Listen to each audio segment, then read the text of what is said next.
All right, the results are coming in. The candidates representing you in the general election this November being decided tonight. Welcome into our special coverage, everyone. I'm Rick Ritter in our new election studio with coverage like no one else in the market, breaking down everything in terms of races from governor to county executives to congressional districts. But we do begin with the race that impacts everyone in our state, the next governor of Maryland. On the Democratic side, here we go.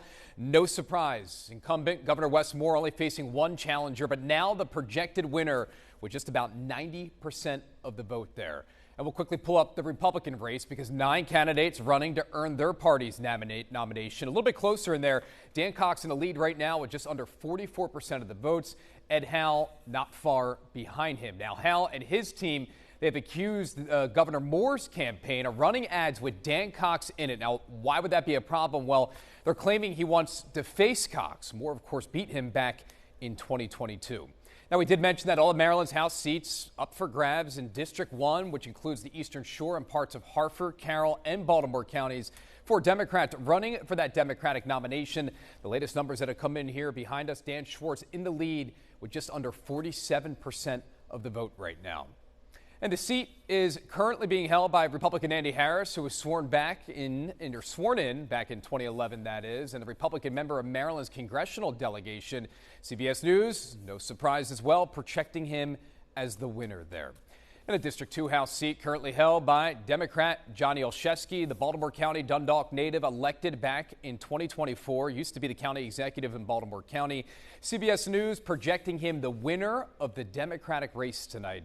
And then on the Republican side, Dave Wallace, as we pull it up, the projected winner there with just under 90% of the vote so far. All right, let's go to District 3. Democrat Sarah Elthrift took on a number of challengers in this, and tonight she is projected to move on to the general election in November with about 75% of that vote right now.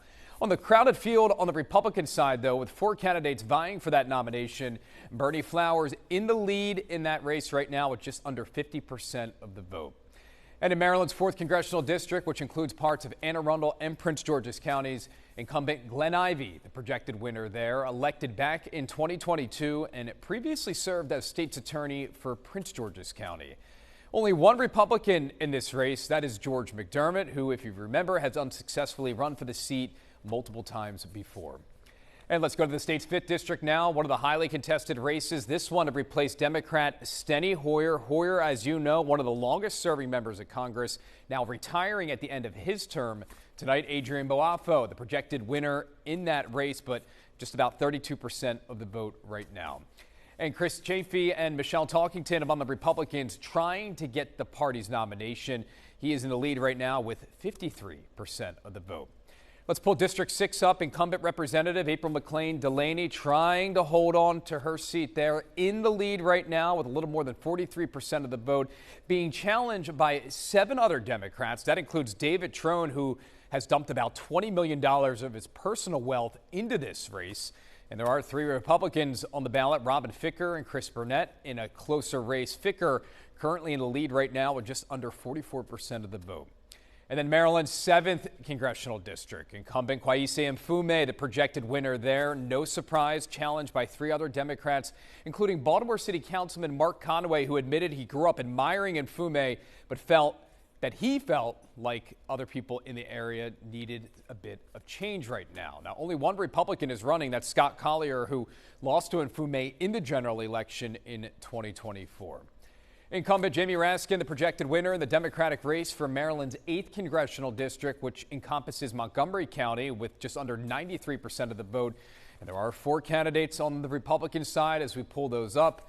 Cheryl Riley leading that race right now with right about 44%.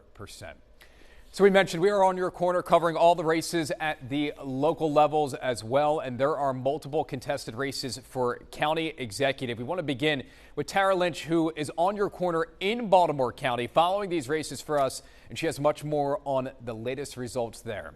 Tara, what do you have for us here at the 10 o'clock hour? Yeah, Rick, good evening. Only about 4,500 votes right now separate Julian Jones and Izzy Patoka for County Executive. Julian Jones leading the way at this moment. Still 169 precincts reporting. There's 258 in the county, so we still have some ways to go here.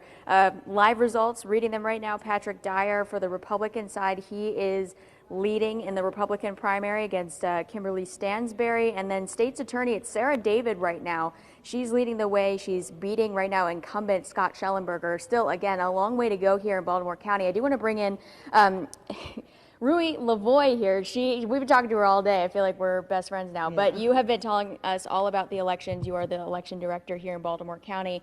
Where are we at 10 o'clock? What is coming next in terms of what we'll be seeing in this warehouse?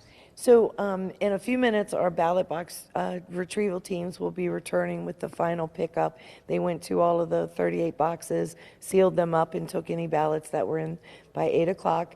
And then also all of the voted ballots and memory sticks and supplies from the 258 precincts will start coming in down there on 5 different trucks coming from 5 different collection sites.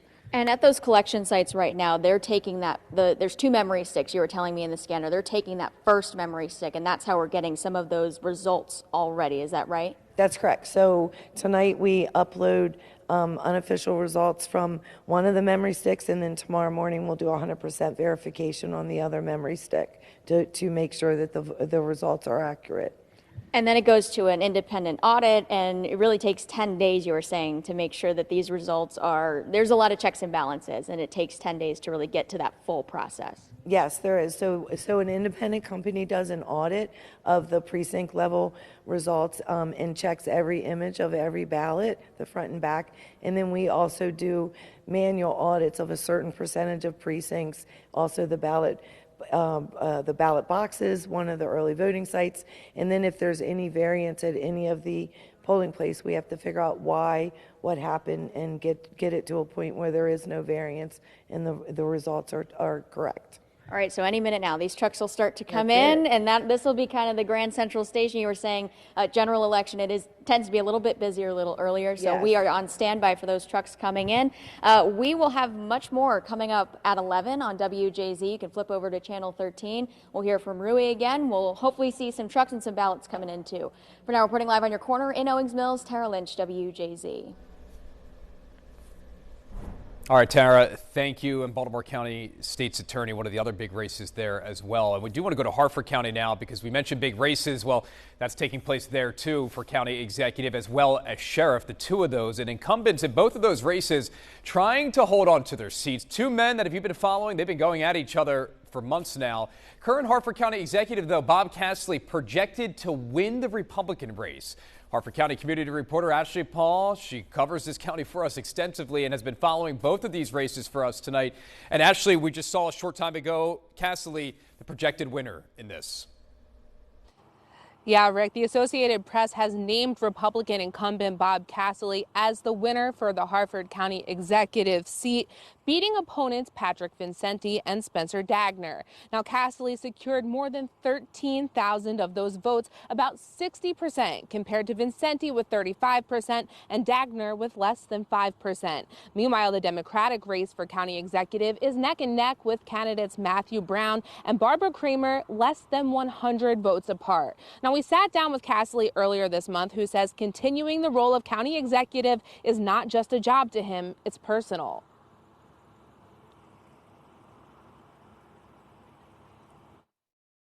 And we'll have more of that sound coming up in just a little bit. But meanwhile, for the Harford County Sheriff's race, incumbent Republican Sheriff Jeffrey Gaylor is winning that race with about 65% of the vote.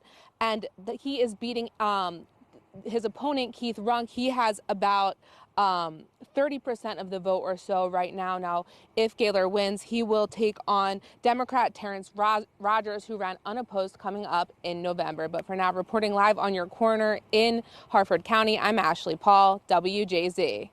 And Galler with a commanding lead with about 97% of the vote in there. Ashley, thank you. Let's go to Arundel County now, the biggest local race, the Democratic primary for county executive. Stuart Pittman, who currently holds that position, term limited, and Councilwoman Allison Pickert is currently leading that race. And whoever wins tonight will go on to face Republican Dave Crawford in November, the only Republican running there. And Arundel County community reporter Caroline Forbach joining us live in Glen Burnie now, following that race for us tonight. Caroline, good evening.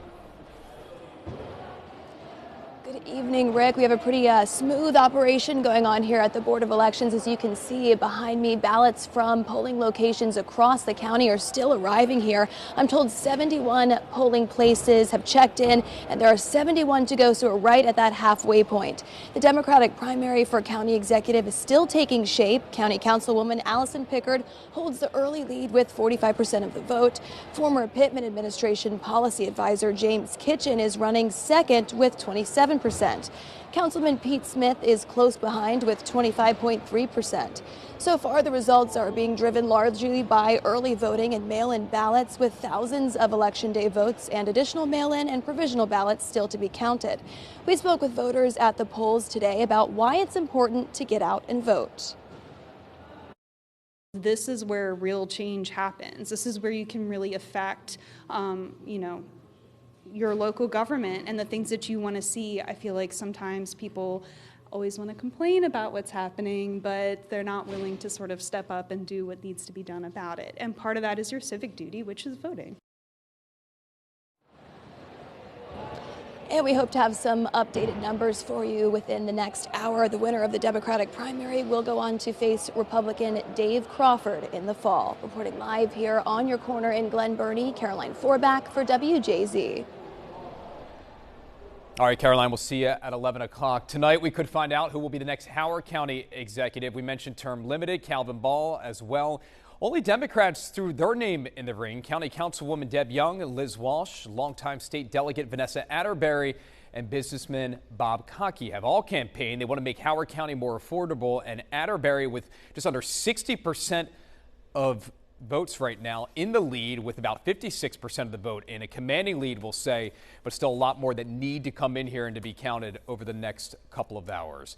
And quickly in the race for Baltimore City Sheriff, Sam Cogan's facing opposition from the City Police Union, and at this hour, he is trailing in a Democratic primary against challenger Sabrina Tapp Harper. And there is a major race to represent Maryland's 46th State Senate District. Democratic incumbent State Senate President Bill Ferguson vying to keep his position, currently leading the race against challenger Bobby LePin. And whoever wins that race will face Republican Emmanuel Digman come November. And we will continue to track the latest results in the most important races all across the state. Make sure you tune in to WJZ News at 11 o'clock tonight, your #1 source for local late news. We will have everything you need to know with these races and much more. But as we leave you, we'll take another quick look at some of those results that are still pouring in here over the next couple of hours. We'll see you at 11.